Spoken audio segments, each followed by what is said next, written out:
புஷ்ஷுன்னு பூரி எப்படி செஞ்சு டக்குன்னு பார்த்துருவோமா? கோதுமை மாவு எடுத்துக்கோங்க. ஒரு 1/4 ஸ்பூன் மட்டும் உப்பு சேர்த்து நல்லா மிக்ஸ் பண்ணி விட்டுட்டு, வெதுவெதுன்னு இருக்கிற சுடு தண்ணிய கொஞ்சம் கொஞ்சமா ஊத்தி பெசஞ்சுக்கோங்க.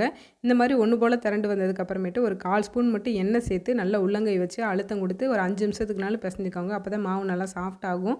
ஒரு 5 நிமிஷம் மட்டும் மூடி போட்டு மூடி வச்சுருங்க. அதோட குட்டி குட்டி பால்ஸா உருட்டிட்டு, சப்பாத்தி கட்டையில கொஞ்சமா மட்டும் மாவு போட்டு தேய்ச்சுக்கோங்க.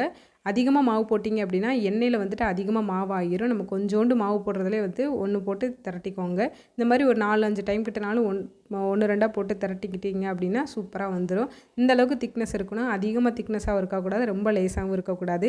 எண்ணெய் வந்து நல்லா சூடா இருக்கணுங்க. அப்பனா பூரி வந்துட்டு நல்லா புஸ்ஸுன்னு வரும். அதே மாரி தேய்க்கும்போது கொஞ்சமா மாவு போட்டு தேய்ச்சிங்க அப்படின்னா தான் நம்ம ஊத்துற எண்ணெய் எப்படி இருந்துச்சோ அதே மாரியே நம்ம எடுக்க முடியும். பாருங்க இதே மாரி நல்லா பளபளன்னு இருக்கும். குருமாவோட வீடியோ வந்துட்டு சேனலோட நேம்க்கு கீழ குடுத்துருக்கேன். செக் பண்ணிட்டு ட்ரை பண்ணுங்க. வீடியோ பிடிச்சிருச்சு அப்படின்னா லைக் பண்ணி ஷேர் பண்ணிட்டு சேனலை சப்போர்ட் பண்ணி சப்ஸ்கிரைப் பண்ணிருங்க.